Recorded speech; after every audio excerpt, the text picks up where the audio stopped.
नोएडा में जो केस हुआ है ये सही में बहुत खौफनाक है। आप भी जानकर हैरान हो जाओगे। इसकी जो बेसिक स्टोरी है वो तो आप जानते ही होंगे कि एक टेकी युवराज मेहता अपनी गाड़ी में ड्राइव कर रहे थे रात को और ये गाड़ी एक पानी से भरे गड्ढे में गिर जाती है। युवराज मदद के लिए चिल्लाते हैं। 1.5 घंटे तक वहां पर एसडीआरएफ, पुलिस, फायर ब्रिगेड सब आ जाते हैं लेकिन कोई इसे बचाता नहीं और करीब 2 घंटे के बाद युवराज की डूबकर मौत हो जाती है। इसी समय के अराउंड वहां पर एक डिलीवरी बॉय था मोनिंदर नाम का, जो युवराज को बचाने की कोशिश करता है। पानी में खुद कूद जाता है लेकिन अफसोस उसे युवराज नहीं मिल पाता। अब इस घटना के बाद जब मोनिंदर का इंटरव्यू लिया गया तो उसने बताया कि मौके पे पुलिस भी थी, एसडीआरएफ भी थी और अग्नि विभाग वाले भी थे, फायर ब्रिगेड वाले भी थे। किसी ने उसकी मदद नहीं करी। बोल रहे थे ठंडा पानी है, हम नहीं जाएंगे अंदर, इसमें सरिया है, अंदर हम नहीं जाएंगे। अब जब ये इंसिडेंट वायरल होने लगा, लोग सोशल मीडिया पर हल्ला मचाने लगे, सरकार से अकाउंटेबिलिटी डिमांड करने लगे, तो कुछ दिन बाद ये डिलीवरी बॉय मोनिंदर एक और स्टेटमेंट देते हैं। एक नया वीडियो जारी किया जाता है जिसमें ये बिल्कुल उल्टा बोलते हैं। 15 मिनटों के अंदर अंदर वहाँ पे पुलिस पहुंच गई। कुछ लोग मौजूद थे, उन्होंने पुलिस को कॉल की। 15 मिनट के अंदर पुलिस पहुंचने के बाद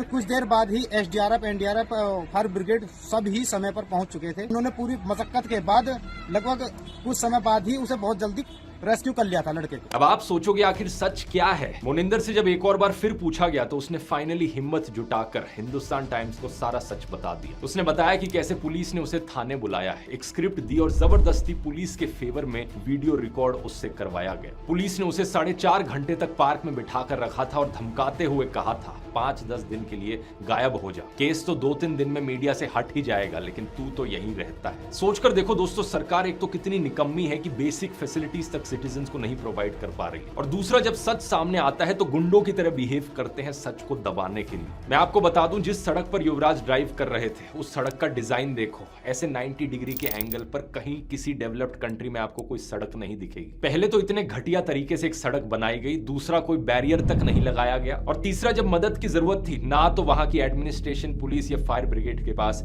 कोई भी इक्विपमेंट थी युवराज को बचाने के लिए। लेकिन जानते हो ये गड्ढा कहां से आया? इस जगह पर एक्चुअली में एक मॉल बनना था। बेसमेंट के लिए गड्ढा खोदा गया था लेकिन 2021 से इस प्रोजेक्ट को अबैंडन कर दिया गया। इंडिया टुडे की रिपोर्ट के मुताबिक ये साइट करप्शन के लिए पहले से ही सीबीआई इन्वेस्टिगेशन में थी। और सबसे शॉकिंग बात तो ये है कि इस घटना से सिर्फ 15 दिन पहले इसी गड्ढे में एक और ट्रक भी गिरा था। फॉर्चुनेटली उस ट्रक का ड्राइवर बच गया था, लेकिन तब भी जब ड्राइवर ने नोएडा अथॉरिटी से मदद मांगी थी तो उन्होंने उल्टा उस पर ही बाउंड्री वॉल तोड़ने का आरोप लगा दिया था। ये पूरी घटना दिखाती है दोस्तों क्या होता है एक शहर का हाल जब ऊपर से लेकर नीचे तक पूरा सिस्टम ही खोखला बन जाए।